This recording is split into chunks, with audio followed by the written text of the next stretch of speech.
Hi everyone, welcome to Film Vet, where we sort out the art of movies. I am Kyle Wisdom, one of the vets, and today I'm going to be reviewing A Series of Unfortunate Events, which is a Netflix original series. The Series of Unfortunate Events is a Netflix original series. It's 1 hour episodes, 8 episodes in season 1, which is all that they have on Netflix right now. It's starring Neil Patrick Harris. Many of you will know him from How I Met Your Mother, playing the part of Barney. That's where I know him from. In this show is all about the Baudelaire orphans. It is 3 children that have lost their parents in a tragic accident and their journey to find the guardian that will take care of them until they come of age. And the reason it takes all of these episodes is because the entire show is, as the title suggests, a series of unfortunate events in which one guardian after another is either a bad fit for them or is just a terrible person, mainly because the first guardian that they arrive with is a man named Count Olaf, who ends up only wanting to get their fortune. And so the struggle of this show is that Count Olaf wants to steal the fortune from them, but he can only get it when the oldest child, Violet, comes of age. The problem is they don't want to be with him, obviously, because he's a terrible person, and he's an actor with his minions of acting troupe people following him around and doing his bidding. And so their struggle is to get away from him, but his struggle is to try and bring them back into his home and be their legal guardian. The whole entire show is interestingly acted. The reason I say interestingly acted is because they go with a very exaggerated style overall, especially since the lead actor, Neil Patrick Harris, just has a very theatrical precision with everything that he does, which plays really well into his character. All of the actors do a fantastic job. With how much time the children have on screen, I was very impressed with how I was able to connect with their characters, and they were able to carry the narrative forward with how young that they all were.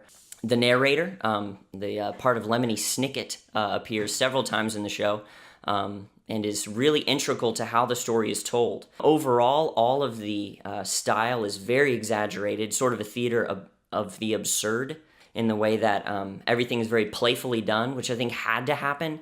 It was very off-putting at first. Offbeat is sort of can't quite capture how strange this show is.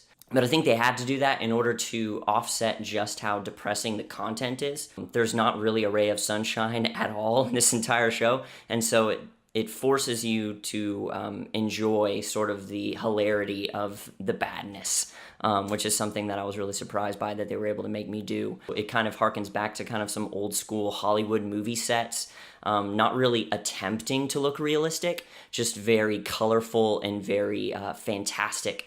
They really play upon the fact that this is based on a series of children's storybooks, and so they're able to use that to give a style and a look to the show that really highlights the fact that it was geared toward children, but what that also does is it makes it very poignant for the adults that are watching, because whenever you express something to children, you have to make it very simple and very straightforward, and that lends a gravity to everything that's done and everything that's shown and everything that's said that really made the show surprisingly powerful at times. I wasn't prepared to be taken by surprise in this show. Other good things that they did, for a show that has so much exposition, I was surprised at how many times I was surprised and how many times I was asking questions and those questions were left unanswered. This show is able to keep you constantly questioning what's going on, even as it's telling you everything that's happening and even telling you beforehand what is about to happen,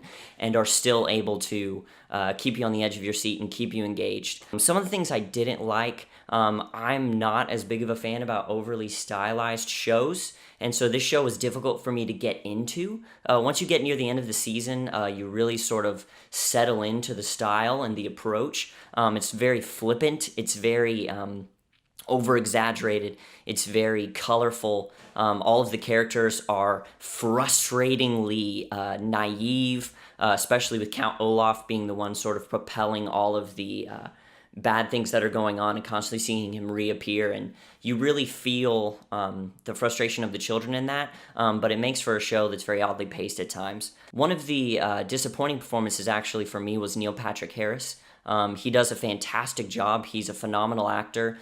His ability to emote His face is just a kaleidoscope of emotion and precision. But for me, he was distracting at times in how pointed all of his moments were. I felt like they tried to have him carry the show, and I don't think they needed him to do that. But he's always a constant presence on screen that's very engaging, and so that sort of makes up for that particular fault of the show. Overall, I did not realize I was going to like the show as much as I did.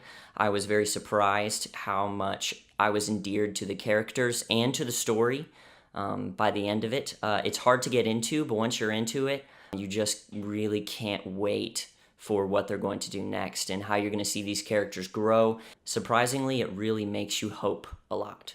And all they do is tell us that time and time again that this is going to be a sad story, it's going to be a tragedy. And I think in some ways, the genius of that is that it forces us to wish all the more that it goes well, and it makes us cling to the characters, especially to those kids, in a way that we might not have if we didn't know that beforehand. Some of the styling and pacing and some of the exaggeration of the show kind of is off-putting to me, so I'm going to go ahead and give it a 6.5 out of 10. Really fantastic for what it is, but it's not going to reach all audiences. And so I think that sort of brings back the rating a little bit. Thank you very much for watching our review of a series of unfortunate events. I hope that it's helpful. I hope that it gives you a good view into where the show is going and what they're doing, and that whether or not it would be a good fit for you. Please subscribe to the channel. Please leave your comments below so that we can know your feedback and what you would like to see on our channel, what shows you would like us to review next. We've got a lot of great things coming up for you. We're about to go do a review of Split, the M. Night Shyamalan thriller that's coming out this month. So please subscribe. Please post your comments below so we can know what you're thinking, because you're seeing what we're thinking. And thank you for watching Film Vets.